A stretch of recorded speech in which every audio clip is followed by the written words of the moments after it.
4 பேர் குற்றம் சாட்டப்பட்டிருக்கிறார்கள். முதல் குற்றவாளி சுர்ஜித் 21 வயது இருக்கக்கூடிய சுபாஷுடைய தம்பி. அப்பா சரவணன், அம்மா கிருஷ்ணகுமாரி, 2 பேருமே காவல்துறையை சார்ந்திருக்கிறவர்கள். ஜெயபால் சொந்தக்காரர். A1 சுர்ஜித் மேல மட்டும்தான் முறையான விசாரணை நடத்தப்பட்டிருக்கிறது. அந்த சுர்ஜித்துடைய பெற்றோர் அவங்க 2 பேர்த்தையும் ஜெயபாலையும் காப்பாற்றக்கூடிய நோக்கத்திலேயே இந்த வழக்கு சிபிசிஐடி விசாரித்திருக்கிறது என்பதை அப்பட்டமா நான் பார்க்கிறோம். கிருஷ்ணகுமாரியை இதுவரைக்கும் கைது பண்ணாததும் மீதி A2, A3, A4 3 பேர் மீதும் ஒரு பிணையில் விடக்கூடிய குற்றமாக தான் இருக்குன்னு சொல்லி பட்டவர்த்தனமா நீதிமன்றத்தில் ஒரு புலனாய்வாளர் சொல்றான்னு சொன்னா இதை விட ஒரு கேவலம் இருக்க முடியாது. சார்ஜ் ஷீட் போட்ட பின்னாலும் உச்சநீதிமன்றத்தில் போய் டிஸ்மிஸ் ஆன பின்னாலும் கைது பண்ண முடியும்னு சொன்னா இது என்ன காவல்துறை? இந்த காவல்துறையுடைய லட்சணம் என்னது? காவல்துறையை பல விஷயங்களை முறையான விசாரணை செய்யப்படல என்று கேட்டால் போடுகிற புலனாய்வு அதிகாரியை ஒரு சாதியமா இருக்காது. 120B கிரிமினல் கான்ஸ்பிரசி இருக்கும் போது எப்படி 3 பேருக்கு மட்டும் பெயில் ஆஃபென்ஸ் வர முடியும்? புலனாய்வு என்பதே உதயபட்சமான ஒன்றாக இருக்கிறது. இந்த வழக்க தொடர் விசாரணை வேறொரு புலனாய்வு அதிகாரியை கொண்டு நடத்தப்பட்டால் மட்டும்தான் the larger conspiracy can be detected with a fair investigation. தமிழரசியை நீங்க ஸ்டேஷனுக்கு போங்கன்னு சொல்லி போட்டு 3 மணி நேரம் அலக்கழிச்சு அந்த அம்மா இருக்கக்கூடிய ஒரு மென்டல் ட்ராமா, அந்த பட்டுக்கொண்டு துன்ப மனவேதனை இருக்கும் போது ஒரு புகார் மாதிரி எழுதி வாங்கியிருக்காங்க. அது எப்ப 5:30 மணிக்கு 3 மணி நேரத்துக்கு முன்பாக புலனாய்வு தொடங்கியாச்சு. அப்படி இருக்கையில அவங்க அம்மா கிட்ட வாங்கின புகார் என்பது சட்டப்படி செல்லத்தக்கதல்லது. அதெல்லாம் திட்டமிட்டே காவல்துறை உருவாக்கியதாக நான் தெரியுது. சாதி ஆணவ படுகொலை பொறுத்தவரை தமிழ்நாடு அரசாங்கத்துடைய காவல்துறை சாதியமாக செயல்படுகிறது. இவர்களுக்கு பொறுப்பேற்க வேண்டிய கடமை ஒரு காவல்துறை மட்டுமல்ல, மாநிலத்துடைய முதல்வர் ஸ்டேட் விஜிலன்ஸ் கமிட்டி தான், அதனுடைய தலைவரே முதலமைச்சர் தான். ஒவ்வொரு ஆண்டிலும் ஜனவரி மாதம், ஜூன் மாதம் கூட்டணும். இந்த ஜூன் மாதம் கூட்டப்படவே இல்லை, யாரும் கேட்கல. வணக்கம். இந்த வழக்கு 27/7/2025 நடைபெற்ற சம்பவம். பாளையங்கோட்டையுடைய நகர்ப்பகுதியில் பட்டப்பகலில் நடந்திருக்கக்கூடிய ஒரு கொடூரமான சாதி ஆணவ படுகொலை. அதுவும் சுர்ஜித்னு சொல்லக்கூடிய அந்த சுபாஷுடைய தம்பி திட்டமிட்டு சில்லி பவுடர், அருவாள் போன்ற ஆயுதங்கள் எல்லாம் முன்கூட்டியே போய் மறைத்து வைத்து விட்டு தன்னுடைய சகோதரியுடைய மருத்துவமனைக்கு வந்திருக்கக்கூடிய கவினை திட்டமிட்டு அழைத்து கொண்டு போய் அந்த ஜேசிபியில் மறைத்து வைத்திருந்த ஆயுதத்தை கொண்டு ஒரு இடத்துல மட்டும் 3 இடத்தில் திட்டமிட்டு வெட்டியிருக்கிறார். இந்த ஒரு சாதி ஆணவ படுகொலையை தமிழ்நாட்டில் சமூக நீதிக்காக இருக்கக்கூடிய ஆட்சி என்று சொல்லக்கூடிய வகையில் இருக்கக்கூடிய ஆண்டு கொண்டிருக்கிற ஆட்சியில் காவல்துறை தொடர்ந்து சாதி ஆதிக்க சக்திகளுக்கு சாதகமாக இருக்கிறார் என்பதற்கு உதாரணமாகத்தான் இந்த வழக்கு அமைந்திருக்கிறது. நான் 27/7/2025 முன்பாக 26/7/2025 தமிழ்நாடு ஸ்டேட் ஜுடிஷியல் அகாடமியில் தமிழ்நாட்டில் இருக்கக்கூடிய வன்கொடுமை சிறப்பு நீதிமன்றத்தில் இருக்கக்கூடிய 38 நீதிபதிகளுக்கு பயிற்சி எடுக்கக்கூடிய ஒரு வாய்ப்பு கொடுத்தாங்க எனக்கு. அந்த நீதிமன்றத்தில் உட்கார்ந்து கொண்டு தான் இது போன்ற வழக்குகளில் எப்படி காவல்துறை மட்டுமல்ல நீதிமன்றமும் தன்னுடைய ப்ரோ ஆக்டிவ் ரோலை காமிக்கிறதுக்காக பல செக்ஷன் 4 எல்லாம் குறிப்பிட்டு நாங்கள் வாதிட்டு சொன்னோம். அதில் 38 நீதிபதிகளும் நல்லாக்கி கேட்டு போனாங்க. அதுக்கு பிறகு பெரிய மாற்றமே பார்த்தோம். ஆனால் அடுத்த நாள் நடந்திருக்கக்கூடிய கொடூரமான சம்பவம் இது. தொடர்ந்து தமிழ்நாட்டில் சாதி ஆணவ படுகொலைக்கு எதிராக ஒரு சிறப்பு சட்டம் வேண்டும் என்பதை 2012ஆம் ஆண்டு ஏற்கனவே லா கமிஷன் 245 ஏற்கனவே வலியுறுத்தி கூறியிருக்கிறது. ஒரு சிறப்பு சட்டம் என்பது கட்டாயமாக சாதி மறுப்பு திருமணத்தை தடுப்பதற்கு வேண்டும் என்று கேட்டிருக்கிறார்கள்.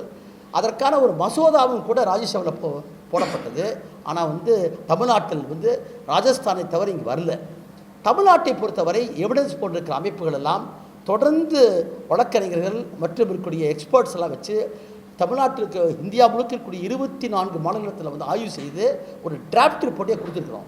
அப்படி இருக்கையில் தமிழ்நாட்டில் இதற்கான ஒரு சிறப்பு சட்டம் கவினுடைய ஒரு சாதி ஆணவ படுகொலைக்கு பின்னாலும் கொண்டு வராமல் இருக்கிற போது ஒரு கடுமையான நிர்பந்தத்துக்கு அப்புறம் தான் தமிழ்நாட்டில் மேலாள் நீதிபதி KN பாஷா தலைமையில் ஒரு கமிட்டி போட்டிருக்காங்க. இதை நான் இந்த வழக்கோடு ஒப்பிட்டு சொல்கிற காரணம், நான் இந்த வழக்கில் நான் கவினுடைய தாயாருக்காக நான் வாதிட்டு கொண்டிருக்கிறேன். ஆகவே வழக்குக்குள்ளே நான் பேச விரும்பலை. இருந்தாலும் கூட இந்த வழக்கினுடைய குற்றப்பத்திரிகையை கடந்த 11/11/2025 தாக்கல் பண்ணிட்டாங்க. 4 பேர் குற்றம் சாட்டப்பட்டிருக்கிறார்கள். குற்றம் சாட்டப்பட்டிருக்கிற முதல் குற்றவாளி சுர்ஜித் 21 வயது இருக்கக்கூடிய சுபாஷுடைய தம்பி. அப்பா சரவணன், அம்மா கிருஷ்ணகுமாரி, 2 பேருமே காவல்துறையை சார்ந்திருக்கிறவர்கள். ஜெயபால் சொந்தக்காரன். 2 பேர் பெற்றோர் காவல்துறையை சார்ந்திருக்கிற காரணத்தினால் இதில் சாதி ஆணவம் மட்டுமல்ல, ஆதிக்கம் மட்டுமல்ல, அதிகாரமும் கலந்திருக்கிற ஒரு கொடூரத்தை பார்க்குறோம். எத்தனையோ வழக்கு கண்ணகி முருகேசன் தொடங்கி அது சங்கர் கௌசல்யாவிலிருந்து கோகுல்ராஜிலிருந்து அனுஷியா மட்டும் இருக்கிற எத்தனையோ வழக்கு நான் பார்த்துட்டோம். சாதி ஆதிக்கத்தை கொண்டிருக்கிற கட்ட பஞ்சாயத்து சாதிக்காரர் வருவார்கள், ஆனால் இல்லை காவல்துறையே தலையிட்டிருக்கிறது. ஆகவே இந்த வழக்கினுடைய தொடக்கத்திலேயே சம்பவம் நடந்த மத்தியானம் 2:45 மணிக்கே வந்து காவல்துறை போயாச்சாங்க. அந்த பாளையங்கோட்டை சார்ந்திருக்கக்கூடிய ஒரு காசி ஆனந்தன் சொல்லக்கூடிய ஒரு காவல் ஆய்வாளர், அவர் ஒரு அந்த நிலைக்கு மாற்றப்பட்டவர். அவர் மேலே பல குற்றச்சாட்டு உண்டு. அவன் படுகொலை செய்யப்பட்டு கிடக்கிற போதே காவல்துறையை சார்ந்திருக்கிற அந்த காசி பாண்டியனும் 4 காவல்துறையாக அங்கே போயிட்டாங்க. அவங்க அம்மாவை இங்கிருந்து நீங்கள் தமிழரசியை நீங்கள் ஸ்டேஷனுக்கு போங்கன்னு போக சொல்லி போட்டு 3 மணி நேரம் அலக்கழித்து அந்த அம்மா இருக்கக்கூடிய ஒரு மென்டல் ட்ராமா, அந்த பட்டுக்கொட்டுக்கிற துன்ப மனவேதனை இருக்கும் போது ஒரு புகார் மாதிரி எழுதி வாங்கியிருக்காங்க. அது எப்போ 5:30 மணிக்கு 3 மணி நேரத்துக்கு முன்பாகவே புலனாய்வு தொடங்கியாச்சு. அப்படி இருக்கையில் அவங்க அம்மா கிட்ட வாங்கின புகார் என்பது சட்டப்படி செல்லத்தக்கதல்ல. அது இருந்த போயிலும் கூட அதெல்லாம் திட்டமிட்டே காவல்துறை உருவாக்கியதாக நான் தெரியுது. ஆரம்ப காலகட்டத்தோடு நாங்கள் போய் நேரில் பேக் பண்ணி போட்டிருந்தோம். இங்கே இருக்கிற வழக்கறிஞர் பாவேந்தன் சுரேஷ் போட்டிருக்கிற குழு 2 முறை போய் அங்கே போய் நேரில் பார்த்து வந்தாங்க. நாங்கள் பார்த்த வரைக்கும் முதல்ல லோக்கல் போலீஸ் இன்வெஸ்டிகேட் பண்ணாங்க, ஏசி பண்ணார். அதுக்கு பிறகு அது சிபிசிஐடி மாற்றிருக்காங்க. இது என்ன ஒன்றா, அந்த பையன் A1 சுர்ஜித் மேலே மட்டும்தான் முறையான விசாரணை நடத்தப்பட்டிருக்கிறது.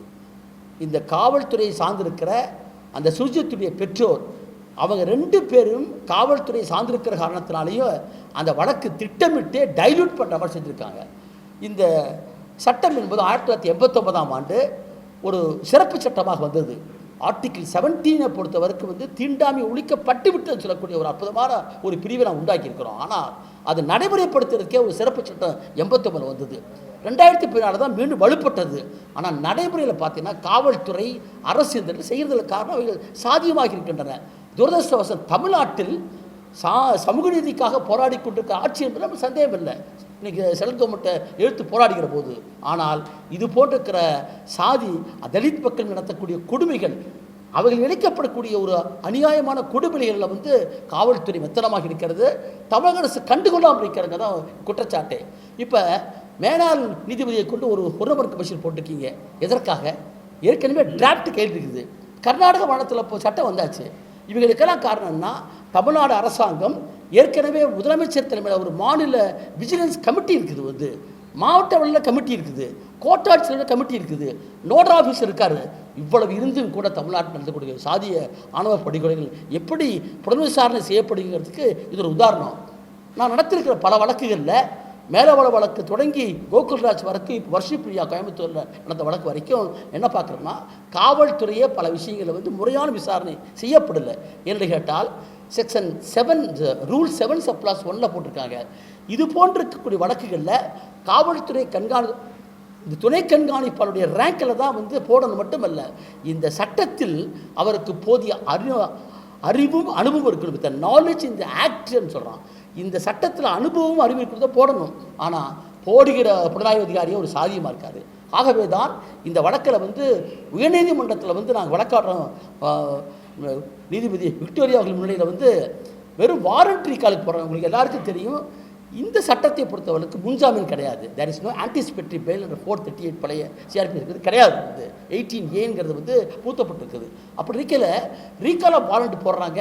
ஒரு புலனாய்வு அதிகாரி நீதிமன்றத்தில் சொல்கிறாரு, அவங்க A2 A4 பேர் இருக்கிறது பெயிலபிள் அஃபென்ஸ் தான் அப்படின்னு சொல்லலாம். என்ன இது விசாரணை? இது நான் கடுமையாக வாதாட்டினோம். அந்த இதில் ரொம்ப அற்புதமான பொருளை விக்டோரியா அவர்கள் இது போட்டிருக்காங்க. ரொம்ப முக்கியமானது அந்த அவருடைய இதிலேயே சொல்லியிருக்காங்க. இதில் இவ்வளவு ஒரு இது போன்றிருக்க சாதி ஆணவ படுகொலை வழக்கில் 120B கிரிமினல் காஸ்பிரசி இருக்கும்போது எப்படி 3 பேர்த்துக்கு மட்டும் பெயில் அஃபென்ஸ் வர முடியும்? ஆகவே புலனாய்வு என்பதே இது இட் இஸ் லாப்சைடட், பர்பங்க்சுவலி டெய்ட்டடாக இருக்குது, ஒரு உதயபட்சமான ஒன்றாக இருக்கிறது என்பதை கோர்ட்டு காமிச்சு தான் டிஸ்மிஸ் பண்ணாங்க. இப்போ சுப்ரீம் கோர்ட் வரைக்கும் போயிட்டு வந்தாச்சு. இன்றைக்கு வரைக்கும் ஒரு காவல்துறை அதிகாரி எப்படி அவர்களுக்கு அவரை கைது பண்ண முடியாமல் இருக்க முடியும்?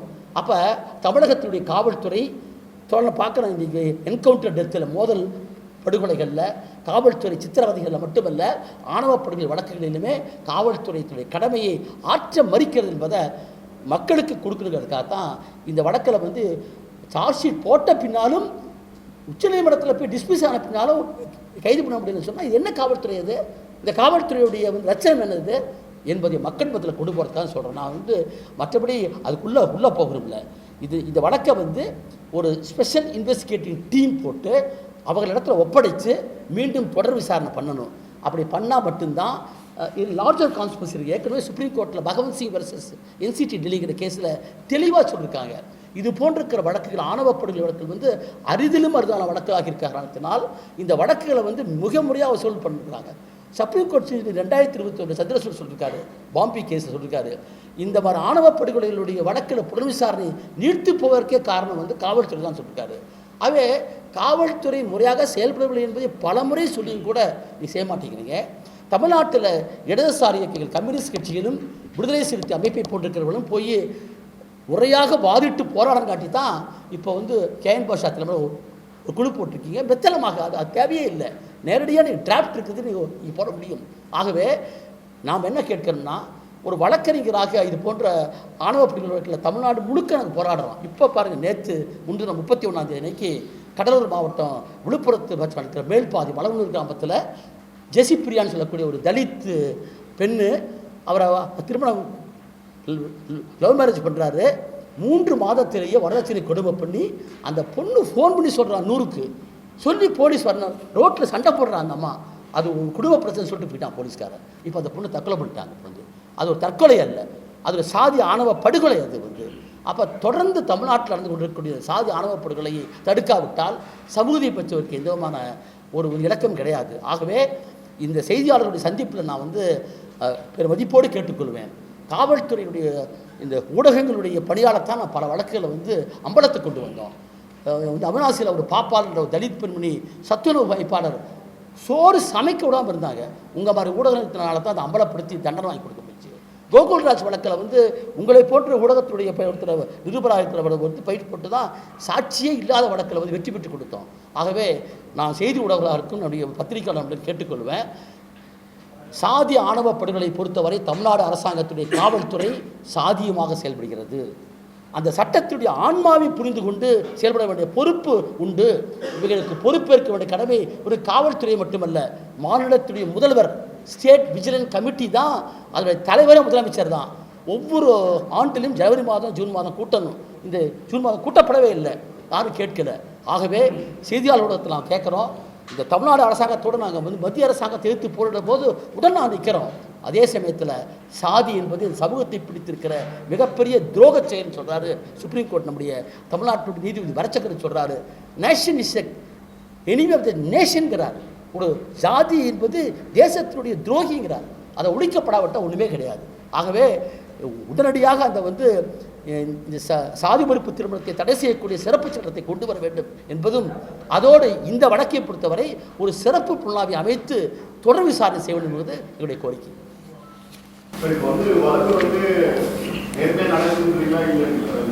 அதான் சொல்லுகிறப்ப A1 பொறுத்த வரைக்கும் முதல் குற்றஞ்சாட்டப்பட்டிருக்கிற சுர்ஜித்தை பொறுத்தவரைக்கும் இந்த வழக்கு முறையாக இருக்குன்னு நான் பார்க்குறேன்.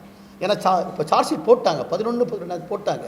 அதை பூரா படித்து பார்க்கிற போது அவங்க அந்த பெற்றோராக இருக்கக்கூடிய பெட்டாலியன் எஸ்ஐஸ் 2 பேருமே அவங்க 2 பேர்த்தையும் ஜெயபாலையும் காப்பாற்றக்கூடிய நோக்கத்திலேயே இந்த வழக்கு வந்து சிபிசிஐடி விசாரித்திருக்கிறது என்பதை அப்பட்டமாக நான் பார்க்குறோம், நீதிமன்றத்தில் வைத்திருக்கிறோம்.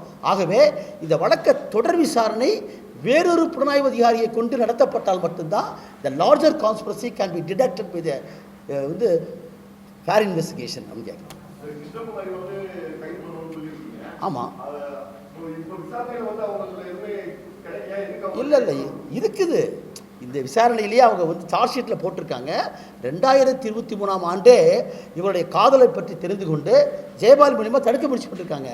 அது மட்டுமல்ல, அந்த பொண்ணு சுபாஷினியே மே மாதம் கொடுத்துருக்கக்கூடிய தன்னுடைய இன்டர்வியூவில் சொல்லுது, நான் மே மாதத்திலே எங்கள் காதல் திரும்ப தெரிஞ்சு போச்சு, அதை எங்கள் அப்பா கேட்டார், நான் பொய் இல்லைன்னு சொல்லிட்டேன்ட்டு. ஆகவே மே மாதத்திலிருந்தே ஒரு 3 மாத காலத்துக்கு மேலாக இதில் வந்து ஏதோ ஒரு செய்திட்டம் இருக்குது. இவர்கள் மட்டுமல்ல, பின்னால் பல பேர் இருக்கலாம். இதெல்லாம் நாம கண்டுபிடிக்க முடியாது. ஏன்னா investigation best is always with state தான். நாம கண்டுபிடிக்க முடியாது. என்ன தான் வழக்கறிஞராங்க நான் வந்து நீதிமன்றத்தில் வாதாடினாலும் கூட investigation is always vesting with state தான். ஸ்டேட்டுக்கு இருக்கிற பவரை பயன்படுத்தணும். அதை முறையாக பயன்படுத்தாங்காட்டி தான் இதில் வந்து அந்த அம்மாவை வந்து கிருஷ்ணகுமாரியை இதுவரைக்கும் கைது பண்ணாததும், மீதி A2, A3, A4 இந்த 3 பேர் மீதும் ஒரு பிணையில் விடக்கூடிய குற்றமாக தான் இருக்குன்னு சொல்லி பட்டவர்த்தனமாக நீதிமன்றத்தில் வந்து ஒரு புலனாய்வு சொல்கிறான்னு சொன்னால் இதை விட ஒரு கேவலம் இருக்க முடியாது. ஆகவே தான் இந்த வழக்கை தொடர்பு விசாரணை மேற்கொள்வதற்கு வேறு ஒரு புலனாய்வு அதிகாரியை இந்த செக்ஷன் ரூல் 7ல் சொல்கிறாங்க. An officer of the police not with the rank of DSP having knowledge and experience in the sense of this act சொல்கிறான். இந்த சட்டத்தை பற்றி புரிந்து கொண்டு படித்து கொண்டு அறிவும் அனுபவம் இருக்கிற போடணும். அப்போ தான் தெரியுது சாதினா என்னன்னு தெரியணும். ஆர்டிகல் 70 பற்றியே தெரியாத ஒருத்தரை போட்டால் எப்படி இருக்க முடியும்? ஆகவே தான் இந்த வழக்கில் வந்து மாற்றம் வேணும்.